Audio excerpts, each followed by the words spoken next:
ইউরসিলিস সামাআ আলাইকুম মিদরারা।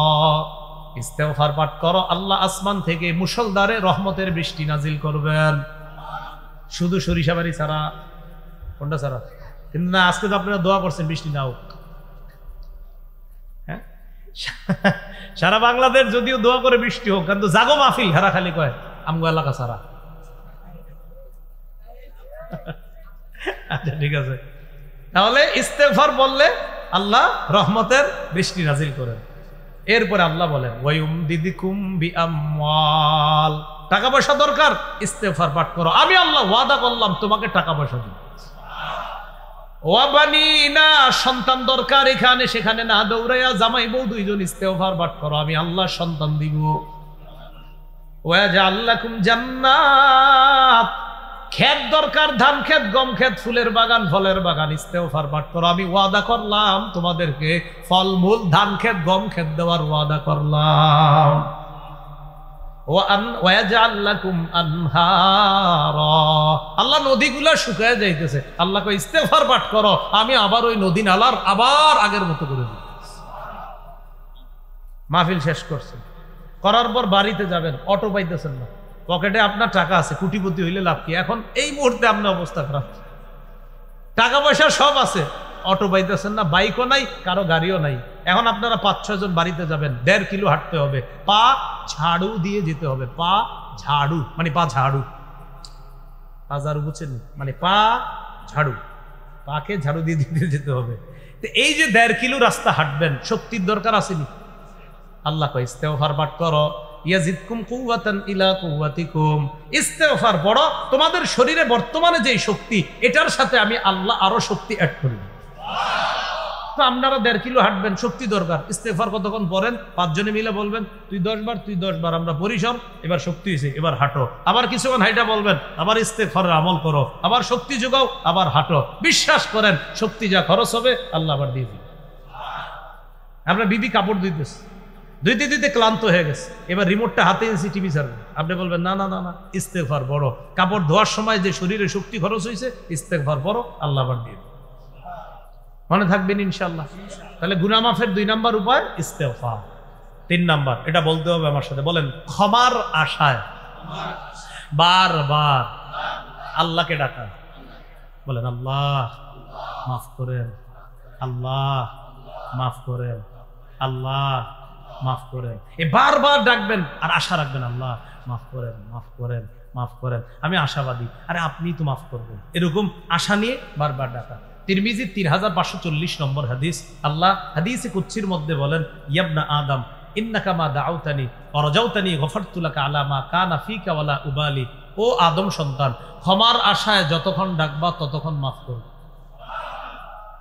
তো বারবার আল্লাহরে ডাক দিবেন, আমি গুনাহ হয়ে গেছে আমার। এই মিয়া তুমি কি করো? আল্লাহরে ডাকতেছি, কেন? আমার গুনাহ হয়ে গেছে, আমার একজন রব আছে, আমারে মাফ করবে। হে ঈমানদারগণ, তোমরা আল্লাহকে যথাযথভাবে ভয় করো। ওয়ালা তামুতুন্না ইল্লা ওয়া আনতুম মুসলিমুন, মুসলমান না হয়ে মরবা না। ডাক দিছে ঈমানদার বইলা, নিষেধ করছে মুসলমান না হয়ে মরবা না। ঈমান ইসলাম কাকে বলে? হাদিসের কিতাব সহিহ মুসলিম 8 নম্বর হাদিস। হাদিসের বর্ণনাকারী ওমর ইবনুল খাত্তাব রাদিয়াল্লাহু তাআলা তিনি বলেন, জাআ রাজুলুন ইলান নবী সাল্লাল্লাহু আলাইহি ওয়াসাল্লাম, এক ব্যক্তি আল্লাহ রাসূল সাল্লাল্লাহু আলাইহি সাল্লামের কাছে আসলেন। আসার পর নবীজিকে 4টা প্রশ্ন করছে। কয়টা? 1 নাম্বার, আখবিরনি ইয়া মুহাম্মাদু আনিল ইসলাম, হে মুহাম্মদ সাল্লাল্লাহু আলাইহি ওয়াসাল্লাম, আপনি আমাকে ইসলাম সম্পর্কে কিছু বলেন। রাসূলুল্লাহ সাল্লাল্লাহু আলাইহি সাল্লাম বললেন, আল ইসলামু আন তাশহাদা আল্লা ইলাহা ইল্লাল্লাহ ওয়া আন্না মুহাম্মাদার রাসূলুল্লাহ সাল্লাল্লাহু আলাইহি ওয়াসাল্লাম। ইসলাম হলো এই সাক্ষ্য দেওয়া আল্লাহ ছাড়া কোনো ইলাহ নাই, মুহাম্মদ সাল্লাল্লাহু আলাইহি সাল্লাম আল্লাহর রাসূল।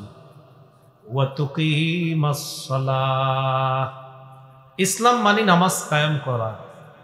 ওয়া তুতিয়াজ যাকাত, ইসলাম মানে যাকাত দেওয়া। ওয়া তাসুমা রমাদান, ইসলাম মানে রমজানে রোজা রাখা। ওয়া তাহুজ্জাল বাইতা ইন ইসতাতা'তা ইলাইহি সাবিলা, ইসলাম মানে কাবাগর পর্যন্ত যদি তোমার সামর্থ্য থাকে তাহলে তুমি হজ করা। কাবাগর পর্যন্ত তোমার পৌঁছার সামর্থ্য যদি থাকে, প্রয়োজনের অতিরিক্ত প্রয়োজনের যেই জিনিসগুলো আছে এই প্রয়োজনের জিনিসগুলা বাদ দিয়ে যদি কাবা পর্যন্ত পৌঁছার মতো সামর্থ্য থাকে, আবার দেশে আসা এই পরিমাণ সামর্থ্য যদি থাকে, তাহলে হজ করা।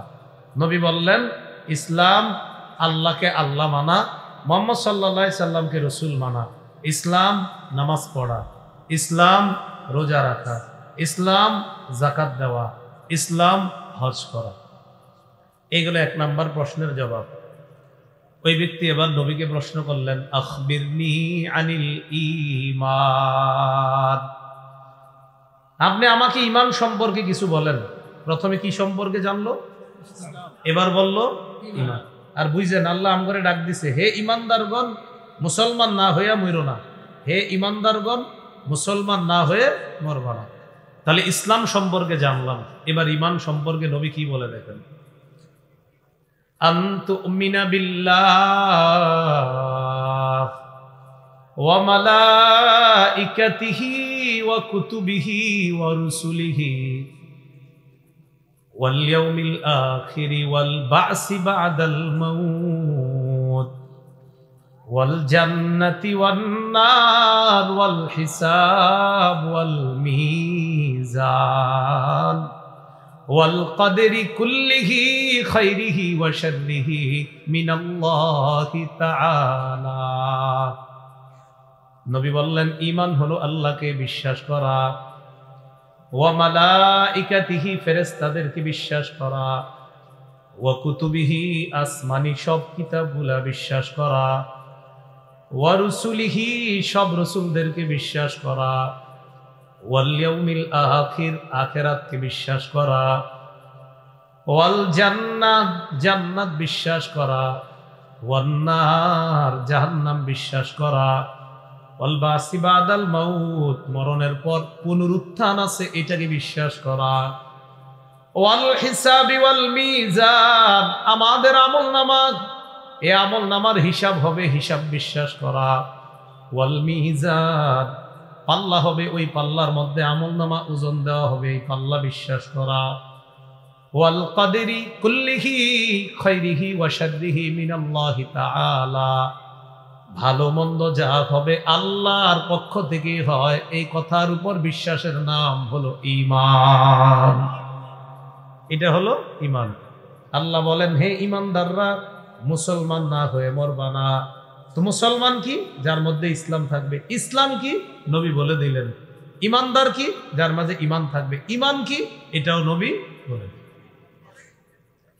এবার ওই ব্যক্তি প্রশ্ন করলেন আখবিরনি আনিল ইহসান, হুজুর আমাকে ইহসান সম্পর্কে কিছু বলেন। সুন্দর করে মনে রাখবেন, ইসলাম ঈমান ইহসান, ইসলাম ঈমান ইহসান। 3 নাম্বার প্রশ্ন, হুজুর ইহসান সম্পর্কে আমাকে বলেন। নবীজি বললেন আনতা আবুদাল্লাহা কাআন্নাকা তারাহ, তুমি এমন ভাবে আল্লাহর ইবাদত করবা যেন তুমি আল্লাহকে দেখতে পাও। আসলে কি আল্লাহরে দেখি? আমরা দেখি না। এই যে নামাজে দাঁড়াইলাম, নবী বলেন এমন ভাবে ইবাদত করো যেন তুমি আল্লাহকে দেখতে পাও। হুজুর আল্লাহকে তো দেখি না।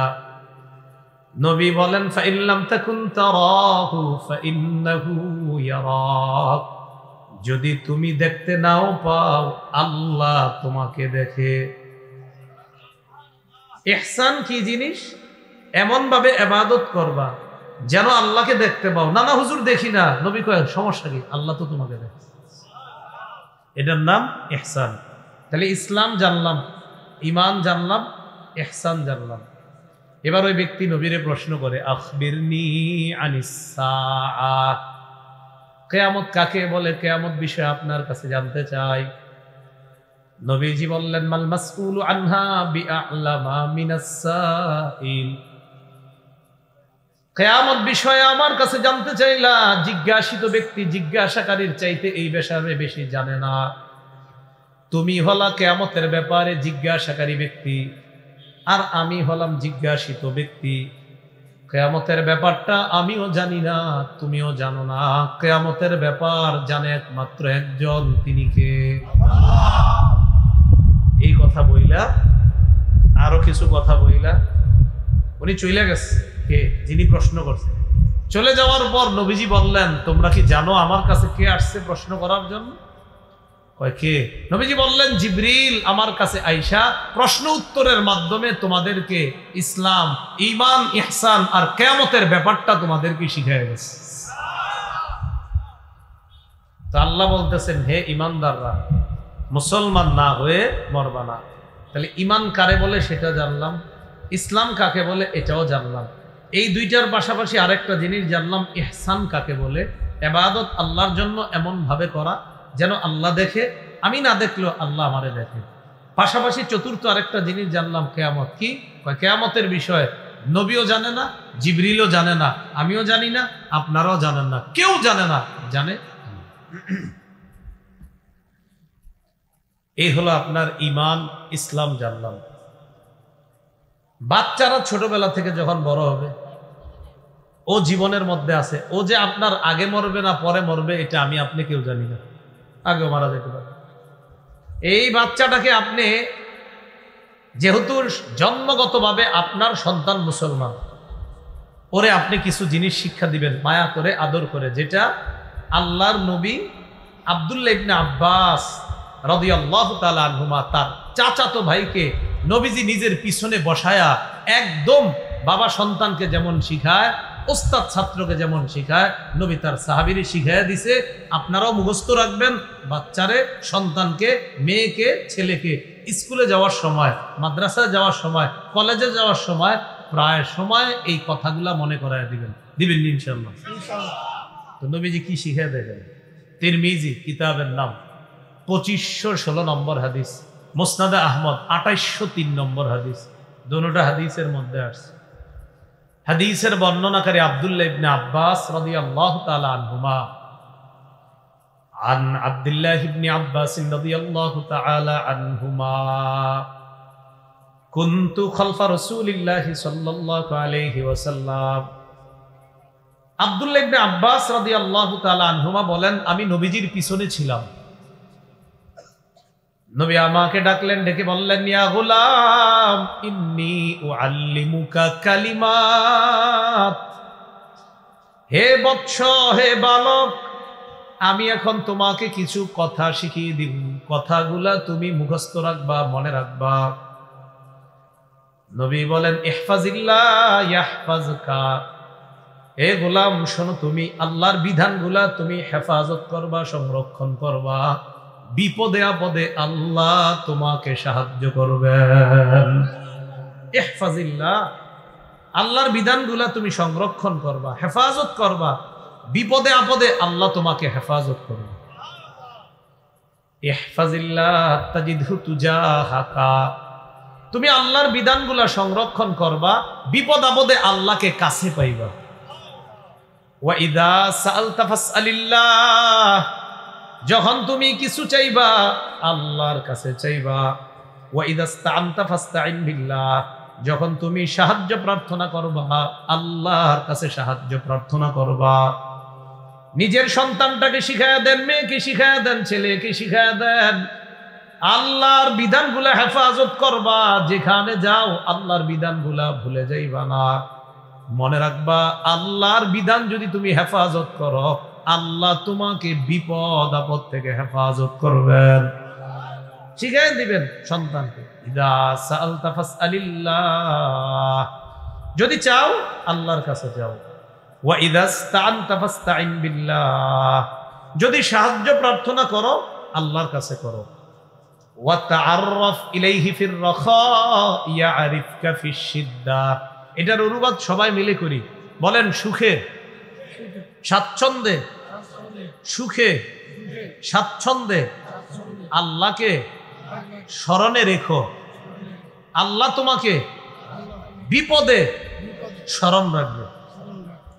সুখে স্বাচ্ছন্দ্যে আল্লাহকে স্মরণে রাখো, তোমার বিপদে আল্লাহ তোমাকে স্মরণে রাখবে। এটা সন্তানকে শিখান, এটা তাওহীদের শিক্ষা, এটা বাচ্চাকে শিখান, ও জীবনে বেঁচে থাকতে এই শিক্ষাগুলো ওরে দেন। এরপরে নবীজি বলতেছেন, ওয়া'লাম আন্নাল উম্মাতা লাউ ইজতামাআত আলা আইয়ানফাউকা বিশাইইন লাম ইয়ানফাউকা ইল্লা বিশাইইন ক্বাদ কাতাবাহুল্লাহু লাক। সারা পৃথিবীর সবাই মিলে যদি তোমার উপকার করতে চায়, ততটুক উপকার করতে পারবে যতটুকু আল্লাহ তোমার জন্য লিখে রাখছেন।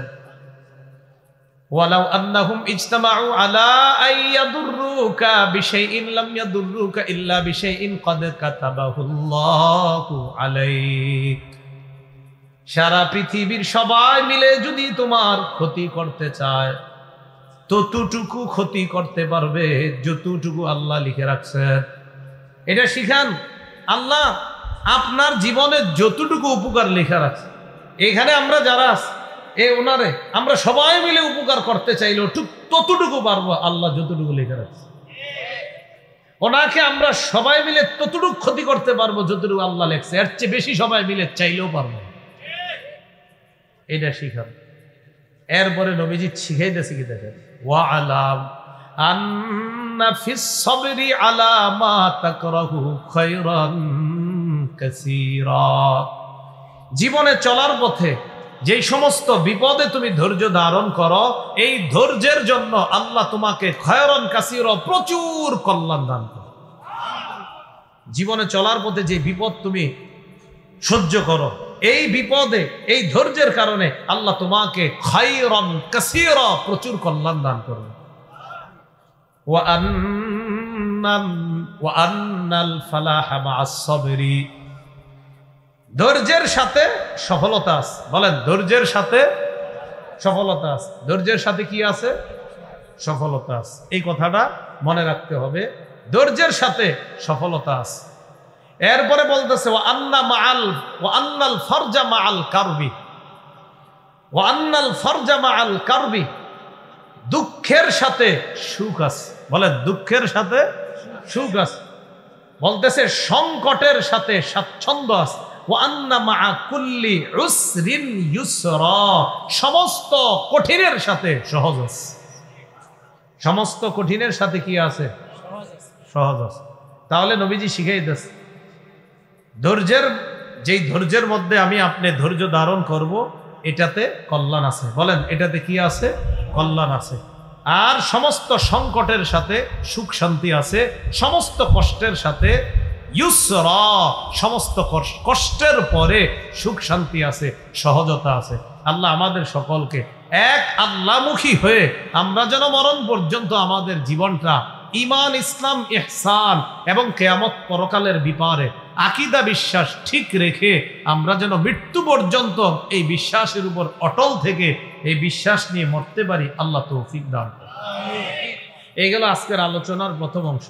ঈমান, ইসলাম নিয়ে বাঁচবো আর তাওহীদের বিশ্বাস নিয়ে মরণ পর্যন্ত থাকতে হবে, সন্তানকে শিক্ষা দিতে হবে। আজকের দ্বিতীয় আলোচনা, মরণ পর্যন্ত কি করব আমরা? এই জীবনটা গুনাহমুক্ত জীবন হতে হবে। বলেন কি মুক্ত জীবন? ঈমান ইসলামের জীবন মরণ পর্যন্ত হবে কি মুক্ত জীবন? খুব মন দিয়ে শোনেন। সূরা আনআম 120 নম্বর আয়াতে আল্লাহ বলেন, ওয়াযারু যাহিরাল ইসমি ওয়া বাতিনা। যারু, তোমরা ছেড়ে দাও, যাহিরাল ইসমি, প্রকাশ্য গুনাহ, ওয়া বাতিনা, গোপন গুনাহ।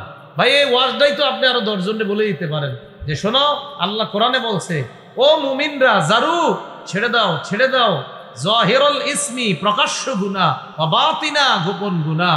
টেলিভিশন দেখতেছে সবাই দাঁড়ায় দাঁড়ায়, গিয়ে বলেন ভাই আল্লাহ সূরা আনামের 120 নম্বর আয়াতে বলছে তোমরা প্রকাশ্য গুনাহ ছেড়ে দাও, আবার দরজা লাগায় যে গোপন গুনাহ করো এই গুনাহও ছেড়ে দাও। আপনি আয়াতের দাওয়াত দর্জন দেন, মানা না মানা এটা আপনার দায়িত্ব না, দাওয়াত দেওয়া আপনার দায়িত্ব। সূরা আরাফের 33 নম্বর আয়াতে আল্লাহ বলেন, কুল নবী আপনি বলেন, ইন্নামা হাররামা রাব্বিয়াল ফাওয়াহিশা মা যাহারা মিনহা ওয়া মা বাতান। নবী আপনি বলেন, ইন্নামা হাররামা রাব্বিয়াল ফাওয়াহিশা, আমার রব সমস্ত অশ্লীলতা হারাম করেছেন। মা যাহারা মিনহা ওয়া মা বাতান, এই অশ্লীলতা প্রকাশ্যে হোক গোপনে হোক সমস্ত অশ্লীলতা আমার রব হারাম করেছেন। সূরা আনআমের 151 নম্বর আয়াত আল্লাহ বলেন, ওয়ালা তাকরাবুল ফাওয়াহিশা মা যাহারা মিনহা ওয়া মা বাতান। আল্লাহ বলেন তোমরা প্রকাশ্য অশ্লীলতার কাছে যেও না, গোপন অশ্লীলতার কাছে যেও না। একজনে অশ্লীল সিনেমা দেখতেছে, আপনি তারে গিয়ে বলেন ভাই আল্লাহ নিষেধ করছে, আল্লাহ বলে দিচ্ছেন লা তাকরাবু, কাছেও যাও না, আল ফাওয়াহিশা অশ্লীলতা, মা যাহারা মিনহা এটা প্রকাশ্যে হোক, অমা বাতন গোপনে হোক। একটা অশ্লীল সিনেমা দেখতেছে একটা লোক দাঁড়ায় দাঁড়ায়, ওরে আপনি ডাইরেক্ট বলেন সূরা আনআমের 151 নম্বর আয়াতে আল্লাহ বলছে লা তাকরাবু, ও আমার প্রিয় বান্দারা, ইমানদার বান্দারা তোমরা অশ্লীলতার কাছে যেও না। ভাই আপনি এখানে থাকতে পারেন না, আপনি আল্লাহর বান্দা, চলে আসেন দাওয়াত দিয়ে। আমরা ফেসবুকে স্ট্যাটাস দিলাম যে অমুক অভিনেতা যদি ট্রান্সজেন্ডার মতবাদ থেকে ফিরে না আসে তার নাটক আমরা দেখব না। স্ট্যাটাসের ধরন কি দেখেন, এর মানে তিনি ফিরে আসলে তার অন্যান্য যেই নাটক আছে এটি দেখবে, ফিরে না আসলে ক্ষমা না চাইলে তার নাটক দেখবে না, মানে ক্ষমা চাইলে দেখবে। তো ক্ষমা তো চাইছে, এর মানে কি বোঝা গেছে? হ্যাঁ, ট্রান্সজেন্ডার এই মতবাদ যেমন হারাম, অশ্লীলতাও হারাম। ফেসবুকে লেখা উচিত ছিল আপনার সমস্ত অশ্লীলতা বয়কট করলো। 18 পারা 11 নম্বর পৃষ্ঠা হাফিজি কোরআন মাজিদ অনুযায়ী আল্লাহ কি বলছেন, ইন্নাল্লাযীনা ইউহিব্বুনা আন তাশীআল ফাহিশা ফিল্লাযীনা আমানু লাহুম আযাবুন আলীমুন ফিদ দুনিয়া ওয়াল আখিরাহ। যারা চায় ইমানদারদের মাঝে অশ্লীলতা ছড়িয়ে পড়ুক, নাটক সিনেমার মাধ্যমে অশ্লীলতা ছড়ায় কি ছড়ায় না বলেন? ট্রান্সজেন্ডারের মাধ্যমে এই মতবাদের মাধ্যমে অশ্লীলতা ছড়ায় কি ছড়ায় না? তাহলে মানুষ লেখে ট্রান্সজেন্ডার বয়কট করলাম, যদি তুমি তোমার মতবাদ থেকে ফিরে না আসো তোমার নাটক দেখবো না। এর মানে ফিরে আসলে দেখবো না? না, আপনার স্ট্যাটাস হয় নাই। বলা উচিত ট্রান্সজেন্ডার যেমন হারাম, আমাদের মাঝে যারা অশ্লীলতা ছড়িয়ে দিতে চায় এই কাজটাও হারাম। ট্রান্সজেন্ডার মতবাদ এটাও বয়কট করলাম, যারা অশ্লীলতা ঘরে ঘরে ছড়া দেয় তাদেরকেও বয়কট করলাম, এদেরকেও বয়কট করা। আপনি কি লেখছেন এটা? এই জন্য লিখবেন যখন বুঝে শুনে লিখেন। মানে বিষয়টা এমন, আপনি 100টা আকাম করেন, এই একটা যদি ছাইরা দেন 99টা আমরা সমর্থন আছে। মানে আপনার যে আরো হাজার হাজার আকাম আছে সমস্যা নেই, আপনি খালি এটা ছাড়েন। তার মানে কি আমার অন্য আকামগুলা দেখবা ওইটি সমস্যা নেই। কি হলো এটা? আল্লাহ বলছেন লা তাকরাবু, যাও না ভাই, কোরআন প্রচার করে দেন মানুষের মাঝে। সূরা আনআমের 151 নম্বর আয়াত, লা তাকরাবু, কাছেও যাও না, আল ফাওয়াহিশা অশ্লীলতার, মা যাহারা মিনহা প্রকাশ্যে হোক, ওয়া মা বাতন গোপনে হোক। আল্লাহ আমাদের সকলকে প্রকাশ্য অশ্লীলতা গুনাহ থেকে আল্লাহ হেফাজত করে। সূরা নিসার 131 নম্বর আয়াতে আল্লাহ বলেন, ইন তাজতানিবু কাবাইরা মা তুনহাউনা আন, যদি তোমরা কবিরা গুনাহ থেকে বাঁচো, নুকাফির আনকুম সাইয়্যাতিকুম, তোমাদের সগীরা গুনাহগুলা মাফ করে দিব, ওয়া নুদখিলকুম মুদখালান কারীমা, মৃত্যুর পর সম্মানের জায়গা তোমাদেরকে জান্নাতে প্রবেশ করাবো। এবার আমার সাথে বলেন, কবিরা গুনাহ করব না? সগীরা গুনাহ থেকেও বেঁচে থাকবো ইনশাআল্লাহ। قال رسول الله صلى الله عليه وسلم إياكم ومحقرات الذنوب। রাসূলুল্লাহ সাল্লাল্লাহু আলাইহি সাল্লাম বলেন, তোমাদের চোখে যে গুনাহগুলো ছোট মনে হয় এগুলা থেকেও তোমরা বাঁচো। নবী বলেন, তোমাদের চোখে যেই গুনাহ ছোট মনে হয় এই গুনাহ থেকেও তোমরা বাঁচো। আম্মা জান আয়েশা সিদ্দিকা রাদিয়াল্লাহু তাআলা আনহার বর্ণনা, তিনি বলেন, ক্বালা লি রাসূলুল্লাহ সাল্লাল্লাহু আলাইহি ওয়াসাল্লাম ইয়াকি ওয়া মুহাক্কিরাতিল আ'মাল ফাইন্না লাহা মিনাল্লাহি তালিবা। নবীজি বলেন, আয়েশা, যেই পাপ তোমার চোখে হালকা মনে হয় এটা থেকেও বাঁচো। এটা বারবার করলে কিয়ামতের ময়দানে এটার ব্যাপারেও জিজ্ঞাসা করা হবে।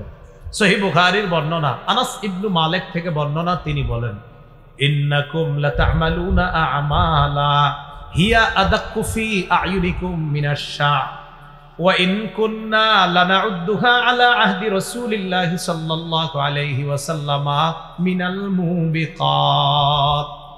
হযরত আনাস বলেন, তোমরা কিছু কিছু পাপ করো যে পাপ তোমরা চুলের চেয়ে হালকা মনে করো। হযরত আনাস বলেন, তোমরা কিছু কিছু পাপ করো এই পাপকে তোমরা চুলের চেয়ে হালকা মনে করো। যেমন এই যুগে আমরা কিছু পাপ করি আর বলি এটা কোনো ব্যাপার না, আবার পাপ করি বলি এটা কোনো ব্যাপার না। হযরত আনাস 1400 বছর আগে, 1500 বছর আগে ওই যুগে তার সমসাময়িক তাবিঈদেরকে বলতেছে, তোমরা কিছু কিছু কাজ করো যেটা তোমাদের চোখে চুলের চেয়ে হালকা মনে হয়। আমরা এই অপরাধটা নবীর যুগে ধ্বংসকারী অপরাধ বলে সাব্যস্ত করতাম, ধ্বংসকারী অপরাধ বলে গণ্য করতাম। আচ্ছা বলেন তো, হযরত আনাস যে কথাটা বলছে এই যুগে না 1500 বছর আগে? তাহলে আল্লাহর নবী বিদায় নেওয়ার কিছুদিন পরে হযরত আনাস বললেন, যেই অপরাধ তোমরা চুলের চেয়ে হালকা মনে করো নবীর যুগে এই অপরাধ আমরা ধ্বংসকারী অপরাধ বলে গণ্য করতাম।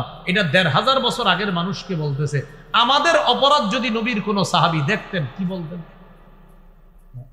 হেডারে বলছে চুলের চেয়ে হালকা, আমগোড়ারে কি কইছে আল্লাহ জানে কি ফতোয়া দিত আমগো বিরুদ্ধে। তাহলে বলেন, কবিরা গুনাহ করব না, সগীরা গুনাহ থেকেও বেঁচে থাকবো ইনশাআল্লাহ। এবার আরবের একটা কবিতা বলি, কবিতার অনুবাদটা আমরা সবাই মিলে করব ইনশাআল্লাহ। লা তাহকিরান্না সগীরাতান ইন্নাল জিবালা মিনাল হাসা। বলেন, তুমি সগীরা গুনাহকে তুচ্ছ মনে করো না, মনে রেখো বড় বড় পাহাড় ছোট ছোট পাথর দিয়ে তৈরি।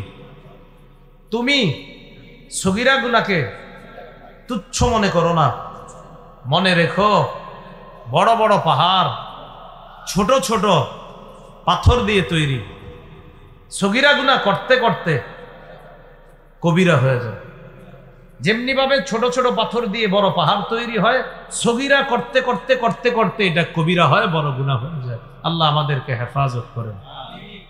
সহিহ বুখারীর বর্ণনা 2766 নম্বর হাদিস।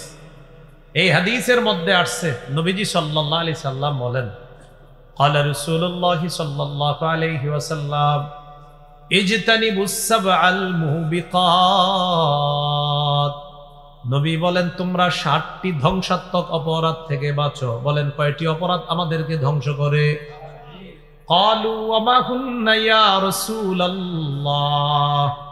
সাহাবীরা প্রশ্ন করলেন, হুজুর এই 7টি অপরাধ কি আপনার কাছে জানতে চাই। নবীজি বললেন, 1 নাম্বার শিরকু বিল্লাহ, আল্লাহর সাথে শিরিক করা। বলেন 1 নাম্বার আমাদেরকে ধ্বংস করে কয় অপরাধ? 7টা। 1 নাম্বার আল্লাহর সাথে রমজানের 30টা রোজা রাখছে, ঈদের দিন গেছে, আওয়াজ হওয়ার পর সাহাবী ভয় পেয়ে গেছে। ঘটনা কি? নবীজির কোনো বিপদ হইল কিনা। ওনার মন চাইলো উনি যায় নবীর কাছে, আমি একটু যাই দেখি কি হয়েছে। উনি উঠছে, অলরেডি রওনা করবে নবীর কাছে যাওয়ার জন্য। সাথে সাথে মনে পড়ছে, এই শোনো, আমার যা হবার হবে নড়বা না। এটা যখন মনে পড়লো, আমি আর নড়ি না, ওখানে আছি। কিছু পেরেশানি আমার মাঝে কাজ করতেছে। নবী গেলেন, দেখি না, আওয়াজ হইতেছে, বুঝতেছি না নবীর কোনো বিপদ হইল কিনা। তাও বুঝতেছি না। আবার নবী আসেও না, হাদিসে আসছে আতাল্লা লুবসা আননি, লম্বা সময় আমার কাছ থেকে নবীজি দূরে রইলেন, এই জন্য আমি পেরেশান তাকায় রয়েছি। যেই দিকে আল্লাহ নবী গেলেন ওই দিকে তাকায় আছি, হঠাৎ দেখি আল্লাহ রসুল কোন একজন ব্যক্তির সাথে কথা বলতে বলতে আমার দিকে আসতেছে। গেছে কয়জন, আসতেছে কয়জন? মজার ব্যাপার, যার সাথে কথা বলতেছে তারে দেখা যায় না। নবীজি কথা বলতেছে, আরেকজন জবাব দিতেছে। রসুল সাল্লাল্লাহু আলাইহি সাল্লাম কথা বলতেছে, জবাব দিতেছে আরেকজন, কিন্তু নবীজিরে দেখা যায় আর ওই যার সাথে কথা বলতেছে তারে দেখা যায়। তাহলে বিষয়গুলো কেমন হইতেছে? সাহাবী বলেন, নবীজি আমার কাছে আসছে, আসার পর আমি বললাম, হুজুর আমি আর সহ্য করতে পারতেছি না, আপনি আমার তাড়াতাড়ি খুলে বলেন বিষয়গুলো কি। আপনি গেলেন, আমার থেকে অনেক দূরে গেলেন, যাওয়ার পর একটা বিকট আওয়াজ হইল। আপনি আসার সময় কথা বলতেছেন, কিন্তু আপনি যার সাথে কথা বলেন তারে দেখি না। আমি না হুজুর কিছুই বুঝতেছি না, একটু বুঝাই দেন। নবীজি বললেন, আওয়াজ পাইছো? হ্যাঁ। আমি যাইতে চাইছিলাম কিন্তু যাই না কেন? আপনি বলছেন না নড়তে। ঠিক আছে, তুমি যেই আওয়াজটা শুনছো, জিবরিল আমিন আজকে আমার কাছে একটু অন্যভাবে এসেছিল, জিবরিল আমিন আসার আওয়াজে ওই আওয়াজ তোমার কানে আসছে, ভয়ের কিছু নেই, এটা জিবরিলের আসার আওয়াজ। ঠিক আছে, আপনি কথা বলতেছিলেন কার সাথে? আসতে আসতে ওহো, এটাও দেখছো, ওটাও জিবরিলের সাথে কথা বলতেছিল।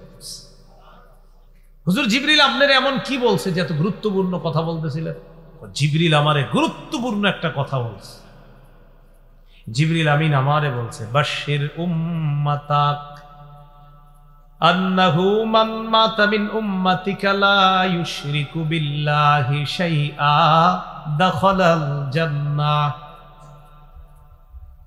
হাবিব আপনার উম্মতকে আপনি সুসংবাদ জানায়া দেন, শিরিক ছাড়া যদি আপনার উম্মতের কেউ মারা যায়, যদি শিরিক না করে, এই অবস্থায় যদি মারা যায়, সরিষার দানা পরিমাণ ঈমান, এই খাঁটি ঈমান নিয়ে যদি মারা যায়, আল্লাহ যতদিন চায় ওই পরিমাণ মেয়াদ পর্যন্ত চাইলে জাহান্নামে ওই ব্যক্তির থাকা লাগতে পারে। অপরাধ আছে তার, কিন্তু ঈমান আছে। আল্লাহ চাইলে কম বেশি মেয়াদে জাহান্নামের মধ্যে থাকবে, থাকার পর ঈমানের মধ্যে শিরিক না থাকার কারণে, সরিষার দানা পরিমাণ ঈমানের কারণে একদিন না একদিন আপনার ওই উম্মত জান্নাতের মেহমান হয়ে যাবে। এজন্য জীবনে আপনারা একটা কাজ করেন না, শিরিক বলেন, শিরকি কথা বলবো না, শিরকি কাজ করব না, শিরকি কথা শুনবো না, শিরকি মজলিসে বসবো না। এই যে এরকম পোস্টার, এই পোস্টারে আজকে মাহফিল হয়েছে না, এরকম পোস্টার দিয়ে শিরকি মজলিস হয়, এগুলাতে যাবেন না, বলেন ইনশাআল্লাহ। তাহলে শিরকি কথা বলবো না, শিরকি কাজ করব না, শিরকি কথা শুনবো না, শিরকি মজলিসে বসবো না। আল্লাহ আমাদের সকলকে শিরিকের গন্ধ থেকেও হেফাজত করে। কয় অপরাধ আমাদেরকে ধ্বংস করে? 4টা। 1 নাম্বার, 2 নাম্বার ওয়াসসিহরু, জাদু করা। 12 বছর প্রেম করছে এক মেয়ের সাথে, কোনো কারণে বিয়ে হয়নি। এখন এই মেয়ের অন্য জায়গায় বিয়ে হয়েছে, এখন মেয়েটারে আর মেয়ের শ্বশুর বাড়িরে জাদুর মাধ্যমে সে শেষ করে দিতে চায়। এই কাজ করেন না। আরে আপনি এই মেয়েটারে বিয়ে করতে পারেন না, এই বাস্তু কি হয়েছে? আরেকটা বিয়ে করেন, অন্য জায়গায় বিয়ে করেন। যারা বিয়ে না করতে পেরে কোনো মেয়ের জীবন নষ্ট করতে চায় বা ওই মেয়ের শ্বশুর বাড়ির মানুষগুলাকে পেরেশানির মধ্যে রাখতে চায়, এই ছেলেগুলা পুরুষ না, এরা কাপুরুষ, এরা নির্লজ্জ, এরা বেহায়া। লজ্জা শরম থাকলে এরা এই কাজ করবে। কেন আপনি জাদু করতে?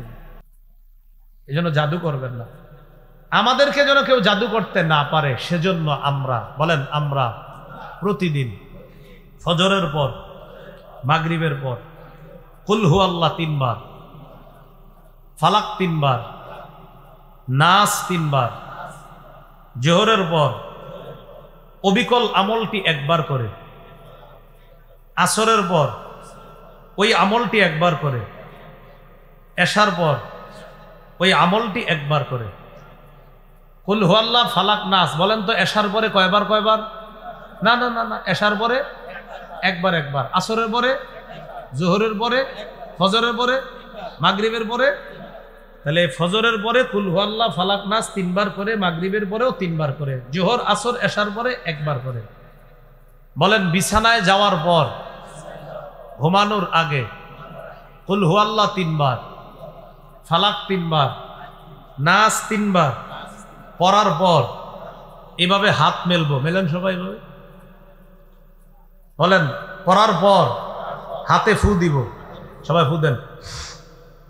এরপর বলেন সামনে মুছবো, এই যে শুধু সামনে, মনে থাকবে নি? তাহলে এটা নিয়মিত করবেন, জাদু টোনা থেকে আল্লাহ হেফাজত করবে। কিন্তু আপনারা করবেন না, খালি ভুলে যান। হ্যাঁ, ডেইলি করবেন, এটা ভুলে যায় না, ঠিক আছে না ইনশাল্লাহ? এখন এই বিবিরে SMS দিয়া বা ফোনে জানায় দেন যে আমার বাচ্চা যে ঘুমাইছে, ছেলেটা ঘুমাইছে, মেয়েটা ঘুমাইছে, 3 বার কুল হুয়াল্লাহ ফালাক নাস করে ফুদিছু কিনা। যদি বলে না, খানা পরে খাও, আগে ফুদাও। এ আমল নিয়মিত। যারা চাকরিস্থলে থাকেন, শহরে থাকেন বা বিদেশে থাকেন, নিয়মিত বিবিরে ফোন দিয়ে বলবেন বাচ্চাগুলো যে ঘুমাইছে, কুল হুয়াল্লাহ 3 বার ফালাক নাস 3 বার পরে ফুদিছু কিনা। খানার খোঁজ নাও যদি নেন, এই খোঁজটা ডেলি নিন, মনে থাকবেন ইনশাল্লাহ। ছোট মানুষরা তো পারে না, ওদেরকে আমরা পরে ফু দিব।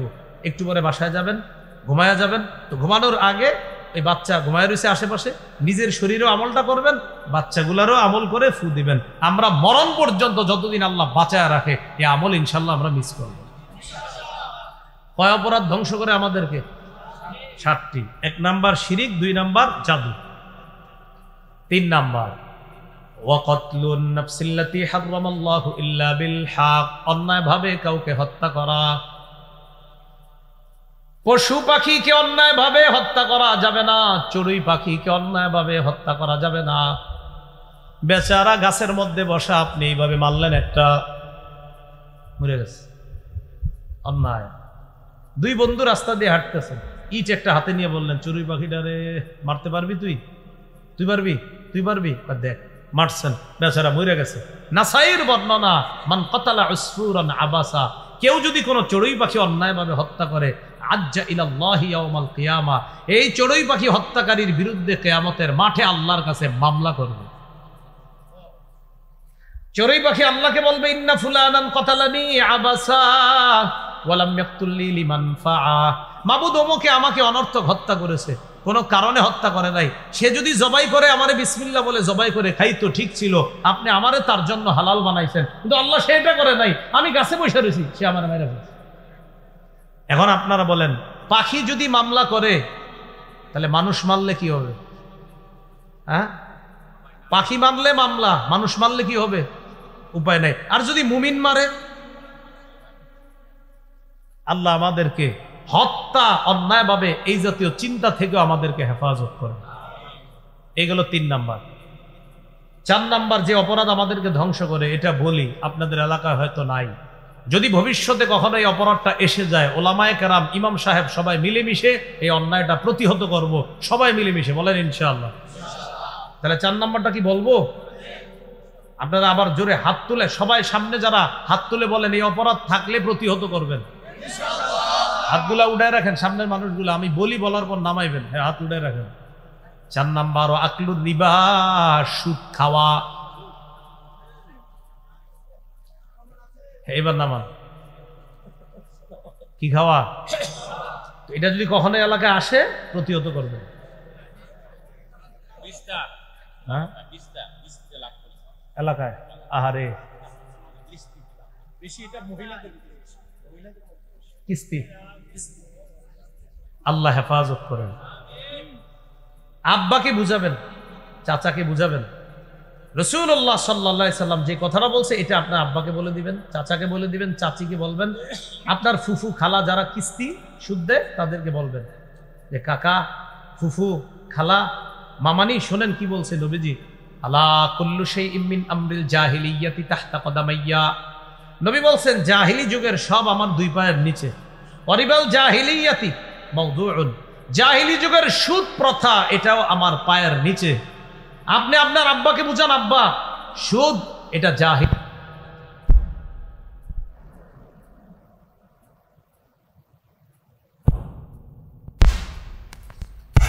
নিরাশা, হতাশা, ভালোবাসা, সোনার বাংলা, এইগুলা জাহিলিয়ত। এই জাহিলিয়ত দূর করার জন্য নবী দুনিয়াতে আসছে।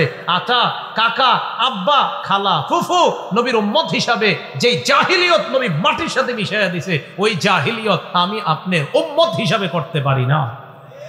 এই জাহিলিয়ত। 4 নাম্বার অপরাধ আকলুর রিবা। তাহলে এটা আছে তো আমিও জানি, ইচ্ছে করে গেছি আমি, এরকম আছে যে ভালো করেই তো জানি।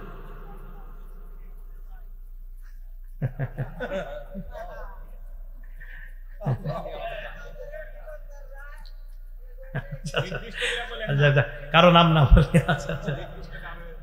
আল্লাহ এই সমাজকে সুদ থেকে হেফাজত করে।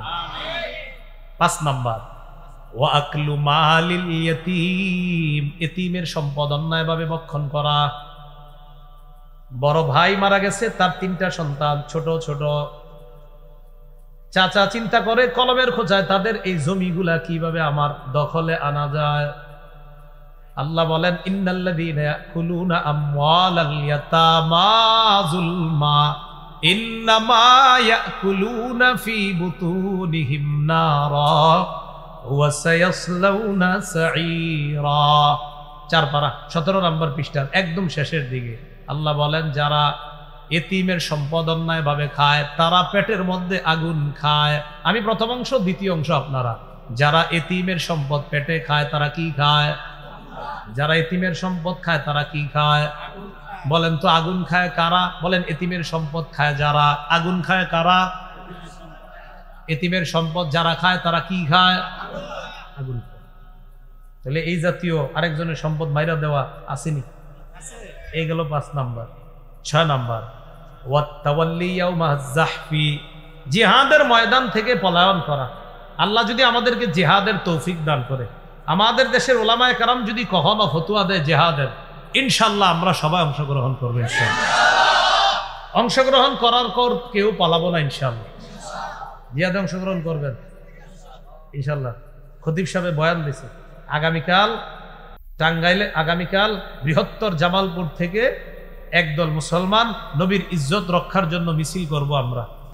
খতিব সাহেব বয়ান দেওয়ার পর বলছে আমার নেতৃত্বে এলাকার মুসলমানরা যাবে। বাসায় আসার পর আব্বা আর আম্মাকে কিরে হুজুরে কি বলছে? আম্মা বলছে যাওয়ার জন্য। কালকে হুজুরে যাইলে যাক, তুই ঘরে বয়ে থাকবি। তুই ঘরে বয়ে থাকবি, হুজুরে যাক। আপনি জিহাদের ময়দানে কি যাবেন? মিছিলই যান না। তাহলে 6 নাম্বার জিহাদের ময়দান থেকে পলায়ন করে, এটা অপরাধ। 7 নাম্বার ওয়াকাযফুল মুহসানাতিল মুমিনাতিল গাফিলাত, সতী সাদী মুমিন নারীকে মিথ্যা অপবাদ দেওয়া। একটা মেয়ে আসলে ভালো, আপনাদের এলাকার কথার কথা, একটা মেয়ে আসলে ভালো, এই মেয়েটার বিয়ে ঠিক হয়েছে ভালো একটা জায়গায়। সাধারণত আমাদের সমাজের কিছু মানুষ একটা মেয়ের ভালো জায়গায় বিয়ে হোক, এটা আবার পাশের ঘরে রেখে চায় না। বর পক্ষের ফোন দিয়েছে, ফোন দিয়া কয় মেয়ের ব্যাপারে সব জানছেন তো? কি জানছেন? সব জানছেন তো? হ্যাঁ জানছি তো। সব বলছে তো? বলছে তো। আর কিছু বলে নাই? আর কি? আরে পুরাটা বলছেনি। বললে লাস্টে আরে ভাই কি বলবেন, আগামী শুক্রবারে বিয়া, যা বলার বলেন। ঠিক আছে রাখলাম, আসসালামু আলাইকুম। যদিও বিষয়টা হাসির, এই যে আপনি কাজটা করলেন, নবী বলছেন দুনিয়া ধ্বংস করলা, আখিরাত ধ্বংস করলা। 7টি অপরাধ আমাদেরকে ধ্বংস করে দেয়। এই অপরাধ থেকে আমরা বাঁচবো, বলেন ইনশাআল্লাহ। আমি আবার বলছি, 1 নাম্বার শিরক করা, 2 নাম্বার জাদু করা, 3 নাম্বার অন্যায়ভাবে কাউকে হত্যা করা, 4 নাম্বার সুদ খাওয়া, 5 নাম্বার এতিমের সম্পদ অন্যায়ভাবে ভক্ষণ করা, 6 নাম্বার জিহাদের ময়দান থেকে কখন আল্লাহ সুযোগ দিলে যদি পলায়ন করি তো এটা অপরাধ। 7 নাম্বার সতী সাদী সধবা মুমিন নারীর উপর মিথ্যা অপবাদ দেওয়া। এই অপরাধগুলো থেকে আল্লাহ আমাদেরকে হেফাজত করে। এইগুলো আজকের আলোচনার আমাদের দ্বিতীয় অংশ। প্রথম অংশ গেল ইমান ইসলাম নিয়ে মরণ পর্যন্ত বাঁচতে হবে। দ্বিতীয় অংশ গেল আমাদের এই বেঁচে থাকাটা হবে গুনাহমুক্ত বেঁচে থাকা। 3 নাম্বার আজকের শেষ আলোচনা, গুনাহ থেকে বাঁচার উপায়। গুনাহ থেকে বাঁচার অনেকগুলা উপায় বলবো, আপনারা একটু মন দিয়ে শুনেন, একদম মেধাটা যেন অন্যদিকে না যায়। গুনাহ থেকে বাঁচার 1 নাম্বার উপায় খাঁটি তওবা করা। বলেন কি করা? 28 পারা 20 নম্বর পৃষ্ঠা হাফিজি কোরআন মাজিদ অনুযায়ী সূরা তাহরিমের 8 নম্বর আয়াত আল্লাহ বলেন, ইয়া আইয়ুহাল্লাযীনা আমানু তুবু ইলাল্লাহি তাওবাতান নাসুহা। হে ঈমানদারগণ, তোমরা আল্লাহর কাছে খাঁটি তওবা করো। আসা রাব্বুকুম আইয়ুকাফিরা আনকুম সাইয়্যাতিকুম, আশা করা যায় আল্লাহ তোমাদের জীবনের সব গুনাহ মাফ করে দেবেন। তাহলে খাঁটি তওবা, বলেন সবাই খাঁটি তওবা। একটা হাদিস শোনায় আপনাদেরকে, তিরমিজির 3538 নম্বর হাদিস। এখানে হাদিসটা শর্ট, মুসলিমে হাদিসটা বড়। বড় অংশটা শোনাবো না ছোটটা? আচ্ছা তাহলে বড়টাই শুনে, ছোটটা করলে ছোটটা। আচ্ছা শুনুন, নবীজি সাল্লাল্লাহু আলাইহি সাল্লাম সফরে বেরিয়েছে। বের হওয়ার পর বাহনের উপরে নবীজি বাহনের উপরে রাসূল সাল্লাল্লাহু আলাইহি সাল্লাম বলেন, এক ব্যক্তি, এক মুসাফিরের ব্যাপারে বলেন, এক মুসাফির সফরে বের হয়েছে। বের হওয়ার পর তার সাথে বাহন আছে, খানা আছে, পানি আছে, টাকা পয়সা আছে। এই ব্যক্তি সফর করতে করতে এক জায়গায় গেছে, যাওয়ার পর ক্লান্ত হয়ে গেছে। ক্লান্ত হওয়ার পর সফর বিরতি দিছে। বিরতি দেওয়ার পর একটু বিশ্রাম নিছে। বিশ্রাম নেওয়ার পর ওই ব্যক্তির চোখ লেগে গেছে। চোখ যখন লাগছে, চোখ খোলার পর দেখে কি তার বাহন, তার খানা, তার পানি, তার সফরের আসবাবপত্র সব হারায় গেছে। মনটা কেমন খারাপ হবে? আমি যদি এখন মঞ্চ থেকে নাইমা দেখি প্রাইভেট কারটা শেষ, কথার কথা, আল্লাহ এমন বিপদে না ফেলাক, কাউকে না ফেলাক, কোনো আলোচকদেরকে বা যারা সফর করে গাড়িতে, এই জাতীয় বিপদের জন্য আল্লাহ কাউকে না ফেলাক। তো এরকম হইলে আপনার মনটা কেমন খারাপ হবে? ওই ব্যক্তি চোখ খুইলা দেখে কিচ্ছু নেই। চিন্তা করলো বাড়িতে ফিরে যাই, না খানার অভাবে মারা যাবো। চিন্তা করলো যেখানে সফরে রওনা করলাম সেখানে যাই, না সেটাও হবে না। ওখানে গেলেও টাকা পয়সা দরকার নাই, বাড়িতে ফিরে যাব টাকা পয়সা দরকার নাই, অতএব মরতে হবে না খায়া, এখানে বৈশাই থাকি, না খায়া মরে যাবো এখানে। তো উনি ওখানে বৈশা রয়েছে, বৈশা বিশ্রাম নিতে আছে। নিয়ত কি? এখানে বৈশা না খাইতে খাইতে মরে যাবে। আবার চোখ লেগে গেছে, চোখ লাগছে, হঠাৎ চোখ খুলে গেছে। চোখ খোলার পর দেখে তার বাহন, তার খানা, পানি, টাকা পয়সা আবার সামনে উপস্থিত। খুশি কেমন? হাদিসে আসছে বিশিদ্দাতিল ফারহি, এটার বাংলা হলো খুশির অতি সহ্যে। আমাদের কুমিল্লায় বলে খুশির ঠেলায়, আপনারাও খুশির ঠেলায়। আচ্ছা, তো ওই ব্যক্তি খুশির ঠেলায় তখন আল্লাহরে বলে, আল্লাহুম্মা আনতা আবদি ওয়া আনা রব্বুকা, আল্লাহ আপনি আমার বান্দা, আমি আপনার রব। আসলে কিন্তু এটা ওর মনের কথা না, এটা তার মনের কথা না। ওই খুশিতে মুখ দিয়ে বলতেছে, আসলে বলতো এটা, আল্লাহ আপনি আমার প্রকৃত রব, আমি আপনার বান্দা মাবুদ, আপনি আমার কত ভালোবাসেন। এটা কিন্তু তার মনের কথা, কিন্তু বলছে কি আল্লাহ আপনি আমার বান্দা, আমি আপনার রব। নবী কয় খুশিতে ওর মুখ দিয়ে যে কি আসছে ওর জানা নাই। শোনো ইমানদার, লাল্লাহু আফরাহু বিতাওবাতি আহাদিকুম মিন আহাদিকুম বিদাল্লাতিহি ইযা ওয়াজাদাহা, তোমাদের কেউ হারিয়ে যাওয়া বাহন ফিরে পাওয়ার পর যেই পরিমাণ খুশি হয়, খুশির কারণে মুখ দিয়ে কি বলে তার মাথায়ও ঠিক নাই। একজন ব্যক্তি তওবা করলে ওই তওবাকারীর প্রতি ওই হারিয়ে যাওয়া বাহন ফিরে পাওয়ার পর ওই ব্যক্তি যেমন খুশি হয়, তওবা করলে তওবাকারীর প্রতি আল্লাহ তার চেয়ে কোটি গুণ বেশি খুশি। তাহলে গুনাহ থেকে পরিত্রাণের এক নাম্বার উপায় খাঁটি তওবা করা। তওবার 3টা শর্ত ফকিগণ লেখছেন, আরেকটা বাড়ায়া মোট 4টা। ফকিগণেরটাই গুরুত্বপূর্ণ বেশি, মুহাদ্দিসিনে কেরাম লেখছে 3টা, ফকিগণ বাড়াইছে আরেকটা, কিন্তু ফকিগণেরটা বেশি গুরুত্ব। প্রথমে 3টা শুনি, পরে 4 নাম্বারটা শুনি। তো প্রথম 3টা আমরা সবাই মিলে বেশি বলে ফেলি, চলেন। 1 নাম্বার বলেন, 1 নাম্বার, অতীতের গুনাহের উপর আমি অনুতপ্ত। 2 নম্বর, অতীতের গুনাহগুলো এই মুহূর্তে ছেড়ে দিলাম। 3, আমি প্রতিজ্ঞা করছি ভবিষ্যতে এই গুনাহ আমি আর করব না। এই 3 শর্তে তওবা করলে তওবা কবুল। এই 3 শর্তে। 1 নাম্বার, অতীতের গুনাহের জন্য আমি অনুতপ্ত হলাম, আর অনুতপ্ত হওয়াটাও তওবা। ইবনে মাজাহ 4252 নম্বর হাদিসে আছে, আর নাদামু আত-তাওবা, অনুতপ্ত হওয়াটাই তওবা।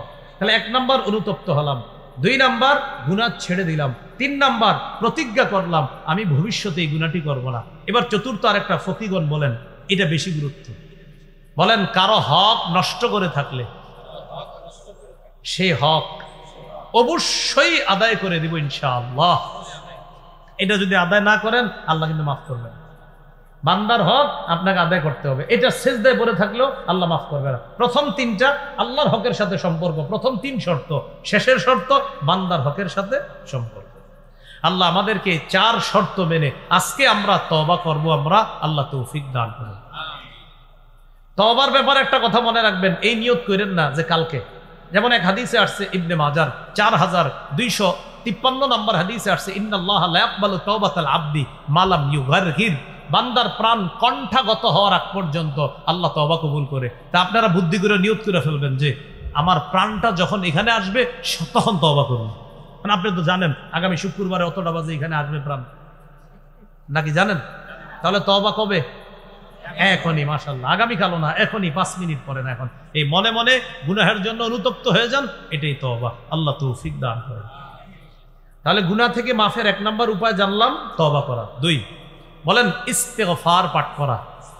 নগদ আমল করি, চলেন আস্তাগফিরুল্লাহ, বিশুদ্ধভাবে একদম আস্তাগফিরুল্লাহ, আস্তাগফিরুল্লাহ, আস্তাগফিরুল্লাহ। সবাই বলেন ইস্তেগফারে কলব সাফ হয়, কলব সাফ থাকলে আল্লাহর নূর পয়দা হয়। কলবে কি পয়দা হয়? নূর। কোন কলবে? সাফ থাকলে।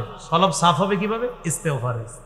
বলেন ময়লা জামার জন্য সাবান দরকার, পরিষ্কার জামার জন্য আতর দরকার, ময়লা কলবের জন্য ইস্তেগফার দরকার, পরিষ্কার কলবের জন্য সুবহানাল্লাহ দরকার। কি দরকার? জামা ময়লা সাবান, জামা পরিষ্কার আতর, কলব ময়লা ইস্তেগফার, কলব পরিষ্কার সুবহানাল্লাহ, কলব ময়লা ইস্তেগফার, ইস্তেগফার, ইস্তেগফার। হুজুর সাফ হইছে, ঠিক আছে, সুবহানাল্লাহ। ইস্তেগফারে কলবের ময়লা দূর হয়, সুবহানাল্লাহ কলব সুন্দর হয়। মনে থাকবে নি? এই জন্য ইস্তেগফার বেশি বেশি পড়া। ইস্তেগফার পড়ার তো উপকারিতার শেষ নাই। আল্লাহ বলেন ইস্তাগফিরু রাব্বাকুম ইন্নাহু কানা গফফারা। ইস্তেগফার পড়ো, বেশি বেশি ক্ষমা প্রার্থনা করো, আল্লাহ তোমাদেরকে মাফ করে দিবেন। বিশ্বাস করেন আমরা যে 4-5 বার পড়ছি, আল্লাহর কসম প্রতিবার আমাদের গুনাহ মাফ হচ্ছে। ইউরসিলিস সামাআ আলাইকুম মিদরারা। ইস্তেগফার পাঠ করো, আল্লাহ আসমান থেকে মুষলধারে রহমতের বৃষ্টি নাজিল করবেন। শুধু সরিষাবাড়ি ছাড়া, কোনটা ছাড়া? কিন্তু না, আজকে তো আপনারা দোয়া করছেন বৃষ্টি না হোক। হ্যাঁ, সারা বাংলাদেশ যদিও দোয়া করে বৃষ্টি হোক, কিন্তু জাগো মাহফিল হেরা খালি কয় আমগো এলাকা ছাড়া। আচ্ছা ঠিক আছে, তাহলে ইস্তেগফার বললে আল্লাহ রহমতের বৃষ্টি নাজিল করেন। এরপরে আল্লাহ বলেন ওয়ায়ুমদিদকুম বিআমওয়াল। টাকা পয়সা দরকার, ইস্তেগফার পাঠ করো, আমি আল্লাহ ওয়াদা করলাম তোমাকে টাকা পয়সা দিব। ওয়াবানিনা, সন্তান দরকার, এখানে সেখানে না দৌড়াইয়া জামাই বউ 2 জন ইস্তেগফার পাঠ করো, আমি আল্লাহ সন্তান দিব। ওয়াজাআল লাকুম জান্নাত, ক্ষেত দরকার, ধান ক্ষেত, গম ক্ষেত, ফুলের বাগান, ফলের বাগান, ইস্তেগফার পাঠ করো, আমি ওয়াদা করলাম তোমাদেরকে ফলমূল, ধান ক্ষেত, গম ক্ষেত দেওয়ার ওয়াদা করলাম। ওয়াজাআল লাকুম আনহারা, আল্লাহ নদীগুলা শুকায় যাইতেছে, আল্লাহ কয় ইস্তেগফার পাঠ করো, আমি আবার ওই নদী নালার আবার আগের মতো করে দিব। মাহফিল শেষ করছেন, করার পর বাড়িতে যাবেন, অটো পাইতেছেন না, পকেটে আপনার টাকা আছে, কোটিপতি হইলে লাভ কি? এখন এই মুহূর্তে আপনার অবস্থা খারাপ, টাকা পয়সা সব আছে, অটো পাইতেছেন না, বাইকও নাই, কারো গাড়িও নাই। এখন আপনারা 5-6 জন বাড়িতে যাবেন, 1.5 কিলো হাঁটতে হবে, পা ঝাড়ু দিয়ে যেতে হবে। পা ঝাড়ু মানে পা ঝাড়ু, পা ঝাড়ু বুঝছেন মানে পা ঝাড়ু, পাকে ঝাড়ু দিয়ে দিতে যেতে হবে। তো এই যে 1.5 কিলো রাস্তা হাঁটবেন, শক্তির দরকার আসেনি? আল্লাহ কয় ইস্তেগফার পাঠ করো, ইয়াজিদকুম কুওয়াতান ইলা কুওয়াতিকুম। ইস্তেগফার পড়ো, তোমাদের শরীরে বর্তমানে যে শক্তি, এটার সাথে আমি আল্লাহ আরো শক্তি অ্যাড করি। তো আপনারা 1.5 কিলো হাঁটবেন, শক্তি দরকার। ইস্তেগফার কতক্ষণ পড়েন? 5 জনে মিলে বলবেন তুই 10 বার, তুই 10 বার, আমরা পরিসর, এবার শক্তি হয়েছে, এবার হাঁটো। আবার কিছুক্ষণ হাইটা বলবেন, আবার ইস্তেগফারের আমল করো, আবার শক্তি যোগাও, আবার হাঁটো। বিশ্বাস করেন শক্তি যা খরচ হবে আল্লাহ আবার দিয়ে দিবে। আমরা বিবি কাপড় দিতেছে, দুইতে দুইতে ক্লান্ত হয়ে গেছে, এবার রিমোটটা হাতে এসে টিভি ছাড়বে। আপনি বলবেন না না না না, ইস্তেগফার পড়ো। কাপড় ধোয়ার সময় যে শরীরে শক্তি খরচ হয়েছে, ইস্তেগফার পড়ো, আল্লাহ আবার দিয়ে দেবে। মনে থাকবেন ইনশাআল্লাহ। তাহলে গুনাহ মাফের 2 নাম্বার উপায় ইস্তেগফার। 3 নাম্বার, এটা বলতে হবে আমার সাথে, বলেন, ক্ষমার আশায় বারবার আল্লাহকে ডাকা। বলেন, আল্লাহ মাফ করেন, আল্লাহ মাফ করেন, আল্লাহ মাফ করেন। এই বারবার ডাকবেন আর আশা রাখবেন, আল্লাহ মাফ করেন, মাফ করেন, মাফ করেন, আমি আশাবাদী, আরে আপনি তো মাফ করবেন। এরকম আশা নিয়ে বারবার ডাকা। তিরমিজি 3540 নম্বর হাদিস, আল্লাহ হাদিসে কুদসির মধ্যে বলেন, ইয়াবনা আদম ইন্নাকা মা দাউতানি ওয়া রাজাউতানি গফারতু লাকা আলা মা কানা ফিকা ওয়ালা উবালি।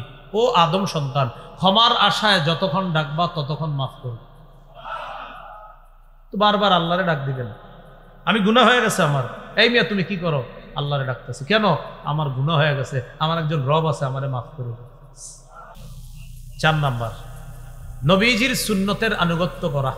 বলেন, 4 নাম্বার, নবীজির সুন্নতের। সূরা আলী ইমরানের 31 নম্বর আয়াত, আল্লাহ বলেন, ইন কুনতুম তুহিব্বুনাল্লাহ, যদি তোমরা আল্লাহকে ভালোবাসতে চাও, ফাত্তাবিউনি, নবী আপনি বলে দেন আমার অনুসরণ করো। লাভ ইউহিব্বুকুমুল্লাহ, আল্লাহ তোমাদেরকে ভালোবাসবেন। ওয়া ইয়াগফির লাকুম যুনুবাকুম, তোমাদের সব গুনাহ মাফ করবেন। তাহলে এই যুগে নবীরে ইত্তেবা করা মানে নবীর সুন্নতের অনুসরণ করা। 5 নাম্বারটা সবাই বলি, বলেন, আজান দেওয়া। আমরা সবাই বিশুদ্ধ উচ্চারণে আজান শিখব, মসজিদে গিয়ে মুয়াজ্জিন সাহেবের কাছ থেকে আজান দেওয়ার চান্স নিব। বিশুদ্ধ উচ্চারণে আজান শিখবেন, মুয়াজ্জিন সাহেবরে বলবেন, আপনি আজকে দিন না, আমার একটু দিতে দেন। কেন? আবু দাউদ শরীফের হাদিসে আসছে, আবু দাউদের বর্ণনা 516 নম্বর হাদিস, আল্লাহ রাসূল বলেন, আল মুআদ্দিনু ইউগফারু লাহু মাদা সাউতিহি, মুয়াজ্জিনের আজান যত দূর যাবে তত দূর পর্যন্ত ক্ষমা। ওয়া ইয়াশহাদু লাহু কুল্লু রাতবিন ওয়া ইয়াবিস, মুয়াজ্জিনের আজান শুকনা ভিজা, যতগুলা শুকনা ভিজা যাদের উপর দিয়ে তার আজানের আওয়াজ গেছে, এই শুকনা ভিজা সব কিছু বস্তুগুলা কিয়ামতের মাঠে মুয়াজ্জিনের পক্ষে আল্লাহর কাছে সাক্ষী যায়। এই জন্য মুয়াজ্জিন সাহেবের বেতন আজকে গিয়ে আরো কমায় দেবেন। ঠিক এত ফজিলত, কত? 3000। কত? 4000। মুয়াজ্জিন সাহেব বেতন কত? 80। তো আপনি তো বাড়াইতে হবে। আরো যারা আছেন মসজিদের দায়িত্বশীল, আপনারা যদি 2-3 মসজিদ বাড়ান, আশেপাশে বেড়ে, তাহলে মুয়াজ্জিন সাহেবের ফজিলত আসেনি। ওমান আহসানু কাওলাম মিম্মান দাআ ইলাল্লাহ, এই আয়াতের 1 নাম্বার উদ্দেশ্য মুহাম্মদ সাল্লাল্লাহু আলাইহি সাল্লাম। 2 নাম্বার, আম্মা জান আয়েশা বলেন, আল মুআদ্দিনুনা সুলাহা, সারা পৃথিবীর মুয়াজ্জিনরা এই আয়াতের উদ্দেশ্য। মুয়াজ্জিন সাহেবরা বেতন 3। এরকম আল্লাহর রাস্তায় ইমাম খতিব সাহেবের একদম কাছাকাছি রাখার চেষ্টা করবেন। কনজে হুজুর ইমাম সাহেব ঋতু দি 5, এরকম যেন না হয়, বেশি দিবেন। দেখেন ওনাদেরকে দিয়েন, বেতন দিয়েন, বাড়ায়া দিয়েন, ওনাদেরকে বাড়ায়া দেন। আপনি বাজার করেন তো বুঝতেছেন তো, ওনাদেরকে কেন কম দিবেন? তো বুঝাইতে চাইলাম মুয়াজ্জিন সাহেবের কত ফজিলত, কত।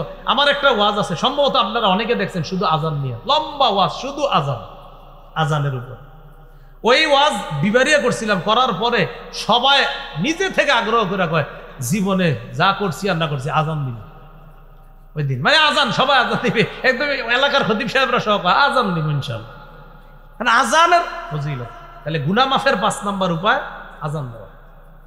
6 নাম্বার, 2 রাকাত নামাজ পড়া। এটা আজকে বাসায় গিয়ে করতে পারেন। আবু দাউদের 1521 নম্বর হাদিসের বর্ণনা, রাসূলুল্লাহ সাল্লাল্লাহু আলাইহি সাল্লাম বলেন, মা মিন আবদিন ইউজনিবু যামবা, কোন মুসলমান বা কোনো ব্যক্তি গুনাহ করছে, করার পর ফায়ুহসিনুত তুহুর, সুন্দরভাবে পবিত্রতা অর্জন করছে, ফায়াকুমু ফায়ুসাল্লি রাকাতাইন, দাঁড়িয়ে 2 রাকাত নামাজ পড়ে, ইল্লা গফারাল্লাহু যামবা, নামাজ শেষ, গুনাহ শেষ। এটা দেরি করেন না, আজকে ইনশাআল্লাহ। 7 নাম্বার গুনাহ মাফের উপায় 5 ওয়াক্ত নামাজ, ফরজ নামাজ। সহিহ বুখারীর 526 নম্বর হাদিস, এক ব্যক্তি আল্লাহ রাসূলের কাছে আসছে, আয়েশা কয়, হুজুর আমার গুনাহ হয়ে গেছে। ইতিমধ্যে আল্লাহ সূরা হুদের 114 নম্বর আয়াত নাযিল করে দিয়েছে, আকিমিস সালাহ তারাফাইন নাহার ওয়া যুলাফাম মিনাল লাইল ইন্নাল হাসানাত ইউযহিবনাস সাইয়্যাত, দিনের দুপ্রান্তে, রাতের কিছু অংশে সালাত আদায় করো, 5 ওয়াক্ত নামাজ পড়ো, নিশ্চয়ই পুণ্য পাপকে মিটিয়ে দেয়, দূর করে দেয়। নামাজ পড়লে তুমি যে গুনাহটা বলছো এটা দূর করে দিবে। ওই ব্যক্তি বলে, হুজুর এই অফার কি শুধু আমার জন্য না সবার জন্য? নবী কয়, না, আমার সব উম্মতের জন্যই অফার। এগুলো কত গেল? 7 গেছে। 8 নাম্বার, জামাতের সাথে নামাজ পড়া। 5, 6, 7, 8 মনে রেখেন। 5 আজান দেওয়া, 6 2 রাকাত নামাজ পড়া, 7 5 ওয়াক্ত নামাজ পড়া, 8 জামাতের সাথে নামাজ পড়া। সহিহ মুসলিমের বর্ণনা 2764 নম্বর হাদিস, মাদ্রাসার পাঠ্যপুস্তক অনুসারে। এক ব্যক্তি আল্লাহ রাসূলের কাছে আসছে, আয়েশা বলতেছে, আসবতু হাদ্দা, হুজুর আমি বড় পাপ করে ফেলছি, আমার শাস্তি দেন তাড়াতাড়ি। ইতিমধ্যে জামাত দাঁড়ায় গেছে, নবীজি জামাতে নামাজ পড়াইছে। নামাজ পড়ানোর পর ওই ব্যক্তি কয়, হুজুর আমার ব্যাপারটা? কয়, কি জানি তোমার? কই যে আমি বলছি বড় পাপ হয়ে গেছে। কয়, হাদারতাস সালাত মানা, আমাদের সাথে নামাজ পড়ছো জামাতে? কয়, জি। নবীজি বলেন, গুফির আলাকা, জামাতে নামাজ পড়ছো না, যে অপরাধের কথা বলছো মাফ হয়ে গেছে। 9 নম্বর, বলেন গুনাহ হয়ে গেলে সাথে সাথে একটা ভালো কাজ করা। মানে গুনাহ হয়ে গেছে, সাথে সাথে একটা ভালো কাজ করে দিলেন। এর মানে এরকম না কিন্তু আজকে থেকে যে ঠিক আছে হুজুর বলছে গুনাহ হয়ে গেলে ভালো কাজ করা, আগে একটা গুনাহ করমু এরপর ভালো কাজ। আমি কিন্তু গুনাহ করলে বলি নাই, বলছি গুনাহ হইলে। করার হওয়া কি এক? তাহলে গুনাহ হইলে সাথে সাথে একটা ভালো কাজ করা। পাবলিক বড় আজীব করে দলিল দেয়, গুনাহ করলে বলি নাই, গুনাহ হইলে। গুনাহ তো করবো না, যদি হয়ে যায় সাথে সাথে একটা ভালো কাজ করা। তিরমিজির বর্ণনা 1987 নম্বর হাদিস, 1987।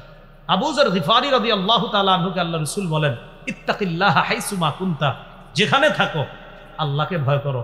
ওয়া আতবিইস সাইয়্যাতাল হাসানা তামহুহা, গুনাহ হয়ে গেলে সাথে সাথে একটা ভালো কাজ করবা, আশা করি ওই ভালো কাজটা তোমার গুনাহকে মিটিয়ে দিবে। 10 নাম্বার, জিকিরের মজলিসে বসা। এই যে আপনারা জিকিরের মজলিসে আছেন, সহিহ বুখারী 6408 নম্বর হাদিস। পুরা মজলিসটাকে ফেরেশতারা বেষ্টন করে আসমান পর্যন্ত চলে গেছে। আল্লাহ ফেরেশতাদেরকে সর্বশেষ বলে, ইশহাদু আন্নী কাদ গফারতু লাহু, সাক্ষী থাকো এই মানুষগুলো আমি মাফ করে দেব। 11 নাম্বার জিকির করা। 10 নাম্বার জিকিরের মজলিসে বসা, 11 নাম্বার জিকির করা। এই যে কারেন্ট যাওয়ার পর এক ভাই জিকির উঠাইছে, লা ইলাহা ইল্লাল্লাহ, এমন জিকির করা, সুবহানাল্লাহ পড়া, আলহামদুলিল্লাহ পড়া, লা ইলাহা ইল্লাল্লাহ পড়া, যেই জিকির আপনার জন্য সহজ হয় সেটা পড়া, আল্লাহু আকবার পড়া, কোরআন তেলাওয়াত, এটা সবচেয়ে শ্রেষ্ঠ জিকির, এটাও করতে পারেন ইচ্ছা। সহিহ বুখারীর 6405 নম্বর হাদিস আছে। একটা তাসবিহ আজকে জিকির শিখি আমরা। নবীজি বলেন, মান ক্বালা সুবহানাল্লাহি ওয়া বিহামদিহি মিআতা মাররা, বলেন সুবহানাল্লাহি ওয়া বিহামদিহি, সুবহানাল্লাহি ওয়া বিহামদিহি, বাস একটু কি, সুবহানাল্লাহি ওয়া বিহামদিহি 100 বার। আবার আচ্ছা, আজকে এই যাওয়ার সময়, এখন এখান থেকে যাওয়ার সময় এটা করতে 1.5-2 মিনিট লাগবে। 100 বার পড়তে 1.5-2 মিনিট। আজকেই কারা কারা নগদ করবেন? অজু লাগবে না, অজুও লাগবে না, হ্যাঁ অজুও লাগবে না, তো সমস্যা কি, করে ফেললাম। নবীজি বলছেন 100 বার যদি পড়ে, হুত্তাত খাতায়া ওয়া ইন কানাত মিসলা জাবাদিল বাহরি, তার আগের শুধু বান্দার হক ছাড়া অন্য যেই গুনাহগুলো আছে তার আশা করা যায় সমস্ত সগীরা গুনাহ সমুদ্রের ফেনা পরিমাণও যদি হয় আল্লাহ মাফ করবেন, এবং আশা করা কবিরা গুনাহ আল্লাহ মাফ করবেন। শুধু বান্দার হকের যে বিষয়টা ওটা ছাড়া, ওটা তো বলছি বান্দার হকেরটা মাফ চেয়ে নিতে হবে। এই গেল 11 নাম্বার। কত নাম্বার গেল বলেন তো? 11। 12 নাম্বার, সর্বশেষ কথা, বলেন আমার সাথে, গুনাহ করার ভয়াবহতা জেনে গুনাহ ছেড়ে দেওয়া। গুনাহ করার ভয়াবহতা জেনে গুনাহ ছেড়ে দেওয়া। সূরা হাশরের 19 নম্বর আয়াত, ওয়াল্লাহুল্লাযী লা ইলাহা ইল্লাহু, এটার আগে দেখবেন 28 নম্বর পারা হাফিজি কোরআন 7 নম্বর পৃষ্ঠা আল্লাহ বলেন, ইয়া আইয়ুহাল্লাযীনা আমানুত্তাকুল্লাহ ওয়াল তানজুর নাফসুম মা কদ্দামাত লিগাদ ওয়াত্তাকুল্লাহ। প্রত্যেকটা মানুষ যেন চিন্তা করে আগামী কালকের জন্য সে কি পাঠাইছে, এই কথাটা যেন সে চিন্তা করে। এই 12টা কারণ আজকে আমরা জানলাম গুনাহ ছেড়ে দেওয়ার। তাহলে খুব সবাই মন দিয়ে শোনেন। প্রথম কথা, ইমান ইসলামের সাথে মরণ পর্যন্ত বাঁচতে হবে। 2, গুনাহমুক্ত বাঁচতে হবে। 3, গুনাহ ছাড়ার উপায়গুলা জানলাম। আল্লাহ আমাদের সকলকে যে কথাগুলা শুনলাম বললাম আমল করার তৌফিক দান করেন। সুবহানাল্লাহি ওয়া বিহামদিহি, সুবহানাকাল্লাহুম্মা ওয়া বিহামদিকা, আশহাদু আল্লা ইলাহা ইল্লা আনতা, আস্তাগফিরুকা ওয়া আতুবু ইলাইক। একটা ঘোষণা দিতে বলা হয়েছে, আপনাদের এখানে তো আসা হয় না বেশি তেমন। আসলে কি, আমি দূরের সফরগুলা করতে পারি না, অনেকগুলা কারণ থাকে। এক হলো আমি আমার বয়স কম, কিন্তু আমি অসুস্থ হয়ে যাই বেশি, এই জন্য আপনাদের কাছে দোয়া চাই আমি যেন অসুস্থ একটু কম হই। হ্যাঁ, ছোটবেলা থেকে আমি দুর্বল প্রকৃতির, দেখলে মনে হয় যে আমি খুব হাসি খুশি, আসলে আমি একটু দুর্বল প্রকৃতির ছোটবেলা থেকে। এই জন্য একটু দোয়া করবেন, এটা হলো প্রথম বিষয়। দ্বিতীয়, আমি ওই ক্লাস করা লাগে, ক্লাস করার কারণে আপনার দূরে যাওয়াটা মুশকিল হয়ে যায়। ওস্তাদদের নির্দেশ হলো ক্লাস আগে, মাহফিল পরে, মাহফিল ছাড়ো, ক্লাস ছাড়া যাবে না, এটা হলো ওস্তাদদের নির্দেশ। এই জন্য ক্লাস ছাড়া যায় না, তো এই কারণে আসলে মুশকিল হয়ে যায় দূরে যাওয়া। তো যাই হোক, ওই আমার সংকলন করা মিম্বরের আমানত, এটার জন্য আপনাদের কাছে দোয়া চাই। আমি যেন কিছু লেখার কাজ সবার জন্য করে যেতে পারি, যেহেতু কাছে যেতে পারি না, অন্তত লেখাগুলা পৌঁছায় দিতে পারি। অনলাইন থেকে আপনারা আমার এই কিতাবগুলো সংগ্রহ করেছেন অনেকে, মিম্বরের আমানত, এটা অনেকে ছাড়তেছে অনলাইন থেকে, মাশাআল্লাহ। আমি জানিও না কারা কারা ছাড়তেছে, অনেকে ছাড়তেছে। তো ওখান থেকে আপনারা সংগ্রহ করতে পারেন, তারা কিভাবে কিভাবে পৌঁছায় দেয় অনলাইনে, এটা হলো একটা। এটা আজকে ওরাও নিয়ে এসেছে এখানে, ওরা ওই আপনার প্রকাশনী থেকে নিয়ে এসেছে। এখানে যদি কারো লাগে আপনাদের নিতে পারেন, সংগ্রহ করতে পারেন। কিতাবের নামটা মনে রাখবেন, মিম্বরের আমানত। কি নাম? প্রথম খণ্ডটা যারা নিবেন, জামাই বউ দুজন মুখস্থ করে ফেলবেন। জামাই বিবিরে শোনাইবেন মুখস্থ করে, বিবি জামাইরে শোনাইবেন। কারণ প্রথম খণ্ডে সন্তানের 64টা অধিকার। কয়টা? এই অধিকারগুলা সবাই মুখস্থ করে ফেলবে, একদম সব আব্বারা অধিকারগুলো মুখস্থ থাকতে হবে, এইভাবে সন্তান বড় করতে হবে। আর যারা বিয়ে করেন নাই, আপনারাও প্রথম খণ্ডটা নেবেন। বিয়ের আগে কি কি করবেন এটা ওখানে আছে, এলো। হ্যাঁ, যারা করেন নাই, যারা করছেন তারাও, যারা করেন নাই তারাও, প্রথম খণ্ড। দ্বিতীয় খণ্ডের আলোচনা হলো শিরিক, বেদাত, কুফর, তাওহীদ। আজকে ওই সম্পর্কে লম্বা আলোচনা হয়েছে। ওই যে প্রথমে যে আলোচনাটা হলো আমাদের, এটা দ্বিতীয় খণ্ডে অনেকাংশেই পাবেন। তৃতীয় খণ্ডের আলোচনা হালাল হারাম আর আমাদের সমাজে যে অপরাধটা ছড়ায় গেছে, সুদ, এর তৃতীয় খণ্ডে লম্বা আলোচনা। চতুর্থ খণ্ডে স্বামীর 24টা অধিকার, স্ত্রীর 19টা অধিকার। এগুলো একদম মুখস্থ করে ফেলবেন, পয়রা দেখবেন আপনি বিবিরটা আদায় করছেন কিনা, আর বিবি আপনার গুলা আদায়। এগুলো আমার বয়ানও আছে, আপনারা যারা বয়ান শোনেন ওখানেও জানছেন, ওখানেও বিস্তারিত পাবেন। এই হলো আপাতত 4 খণ্ড মার্কেটে আছে। আল্লাহ বাঁচায় রাখলে আগামী মাসের মধ্যে আশা আছে 5ম 6ষ্ঠ খণ্ড আসবে, এর পরের মাসে 7ম 8ম খণ্ড আসবে ইনশাআল্লাহ। ওলামা হজরত সহ সাধারণ জনগণ, মা বোন যারা আছে, আপনারা সবাই নিতে পারেন, এটা সবার জন্য উপকারী। আজকে যদি না নিতে পারেন, ওই অনলাইন থেকে সংগ্রহ করে নেন, আর এরা যারা নিয়ে আসছে এদের থেকেও নিতে পারেন। আল্লাহ আমাদের সকলকে যে কথাগুলো আজকে বিশেষ করে আলোচনা হয়েছে, আমি সহ সবাই আমরা যেন পালন করতে পারি, আল্লাহ তৌফিক দান করেন। এই দেশের জন্য আমরা দোয়া করব, আল্লাহ যেন রহমতের বৃষ্টি দিয়ে দেয়, আমরা সবার জন্য দোয়া করব। ফিলিস্তিনের মুসলমানদের জন্য একদম একা একা নির্জনে দোয়া করবেন, আমাদের সাথে তো করবেন, একা একাও নির্জনে একদম চোখের পানি ফালায়া ইচ্ছা মতো চিল্লায়া আল্লাহরে ফিলিস্তিনের কথা বলবেন, বলবেন না ইনশাআল্লাহ? আল্লাহ তৌফিক দান করেন। আল্লাহুম্মা সাল্লি আলা মুহাম্মাদ ওয়া আলা আলি মুহাম্মাদ কামা সাল্লাইতা আলা ইব্রাহিম। আল্লাহুম্মা বারিক আলা মুহাম্মাদ কামা বারাকতা আলা ইব্রাহিম ওয়া আলা আলি ইব্রাহিম।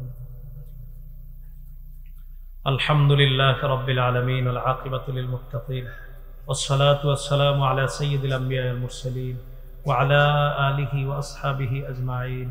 রব্বানা যালামনা আনফুসানা ওয়া ইল্লাম তাগফির লানা ওয়া তারহামনা লানাকুনান্না মিনাল খাসিরিন। রব্বিরহামহুমা কামা রাব্বায়ানি সগীরা। রব্বিরহামহুমা কামা রাব্বায়ানি সগীরা। মাবুদ মেহেরবান মাওলা, হযরত আবু বকর সিদ্দিক রাদিয়াল্লাহু তাআলা নুরানি হাফিজিয়া মাদ্রাসাকে আপনি কবুল করে নেন।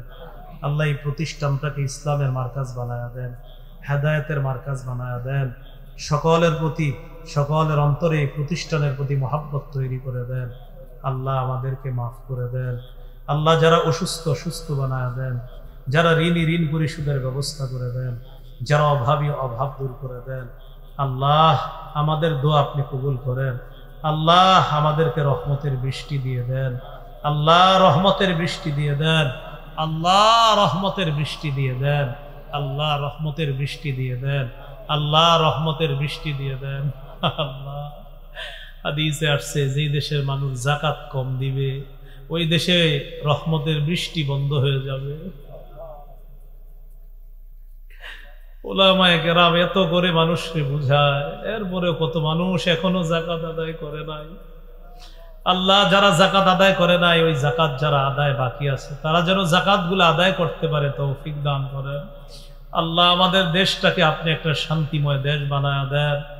আল্লাহ চারদিকের বিশৃঙ্খলা থেকে আমাদের এই দেশকে আপনি হেফাজত করেন। অভাব অনটন দূর করে দেন। খেটে খাওয়া মানুষগুলার জীবনে বরকত দিয়ে দেন। রিক্সা চালক থেকে ছোট বড় যারা যেই পেশায় জড়িত আছে মাওলা সবার হালাল পেশায় বরকত দিয়ে দেন। আল্লাহ আমাদেরকে মাফ করে দেন। এই এলাকার আইম্মে মাসাজিদ, মুহতামিমিনে মাদারিস, খুতাবা, তুলাবা, উলামা, সুলাহা, আওয়াম সকলকে কবুল করে নেন। আল্লাহ আমি মুসাফির মানুষ, আল্লাহ কয়েকদিন আগে জ্বর থেকে উঠেছি মাওলা, একদিক দিয়ে মুসাফির, আরেক দিক দিয়ে শরীরের দুর্বলতা মাওলা। হাদিসে আসছে তাদের দোয়া কবুল হয় মাওলা। তো আমি যেহেতু মুসাফির আল্লাহ, আমি যে কথাগুলো বলছি আল্লাহ আপনি কবুল করে নেন। আপনার কাছে আমার বিশেষ একটা আবদার মাওলা, আমি আজকে এই জায়গায় যাদের সামনে বসলাম, যারা আমার সামনে বসছে মাওলা, এই মানুষগুলোর সাথে আবার জান্নাতে দেখা করায়া দিয়েন আল্লাহ। এই আরজিটা আপনি এই মুহূর্তে কবুল করে নেন আল্লাহ, এই মুহূর্তে কবুল করে নেন আল্লাহ। প্রথমে যে আলোচনাগুলো হয়েছে মাওলা, আমরা যেন আমাদের সন্তানগুলোকে এইভাবে হাতে কলমে তাওহীদ শিক্ষা দিতে পারি, তৌফিক দান করেন আল্লাহ। যেইভাবে ওয়াজ করলে মানুষ বুঝতো, মানুষের হৃদয়ে ঢুকতো মাওলা, আমি তো আসলে ওইভাবে পারি নাই বলতে মাওলা, কারণ আল্লাহ আমার তো গুনাহের শেষ নাই মাওলা। আল্লাহ মেহেরবানি করে যে কথাগুলা বলছে, কথাগুলা তো আপনার নবীর কথা, যদিও গুনাহগারের মুখ দিয়ে বের হয়েছে মাওলা। আল্লাহ মেহেরবানি করে এই কথাগুলোর উপর সবাইকে আমল করার তৌফিক দান করেন। আমার আগে যারা কথা বলছে, আরিফ জব্বার ভাই সহ সবাই নিঃসন্দেহে আমার চেয়ে দামি মানুষ, দামি কথা বলছে মাওলা।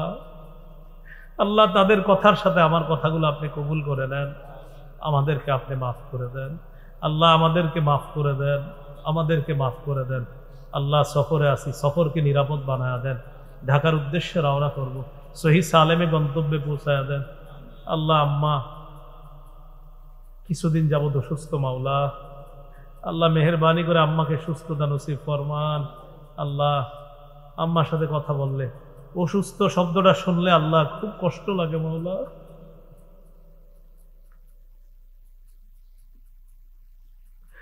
আল্লাহ মেহেরবানি করে যাদের মা বাবা অসুস্থ, আমার আম্মা সহ সকলকে আপনি সুস্থ বানায় দেন আল্লাহ, সকলকে সুস্থ বানায় দেন আল্লাহ। বয়স হয়ে গিয়েছে, অসুস্থ হইলে অনেক কষ্ট পায় মাওলা, সন্তান হিসাবে বরদাস্ত করতে পারি না মাওলা। আল্লাহ মেহেরবানি করে কত সন্তান আছে যাদের চোখের সামনে মা বাবা অনেক কষ্ট পায় মাওলা। আল্লাহ মা বাবারা যেন কষ্ট না পায়, তাদেরকে আপনি সুস্থ বানায় দেন। আমাদের মা বাবাদের মধ্যে যারা কবর জগতে সাহিত্য আছে, তাদের কবরগুলা জান্নাতের বাগান বানায় দেন আল্লাহ। এই জায়গায় অনেক আলেমরা হাত তুলছে, হাফেজরা হাত তুলছে মাওলা, ইমাম সাহেবরা হাত তুলছে, খতিব সাহেবরা হাত তুলছে আল্লাহ, ছাত্র সমাজরা হাত তুলছে মাওলা। মাবুদ নিঃসন্দেহে কারো না কারো হাত আপনার পছন্দ, ওই হাতটার দিকে তাকা আল্লাহ, আমাদের দোয়াগুলো আপনি কবুল করে নেন। মাইক ম্যান সহ এই মাহফিলে আয়োজন করতে যারা সহযোগিতা করেছে মাওলা, সকলকে পাঁচ ওয়াক্ত নামাজি বানায়া দেন। আল্লাহুম্মা সাল্লি ওয়া সাল্লিম ওয়া বারিক আলা মুহাম্মদ। সুবহানা রাব্বিকা রাব্বিল ইজ্জাতি আম্মা ইয়াসিফুন, সালামুন আলাল মুরসালিন, আলহামদুলিল্লাহি রাব্বিল আলামিন। কিতাব যারা নিব আমরা গাড়ির কাজ ভাঙবো না, গাড়ির কাজ ভাঙবো না।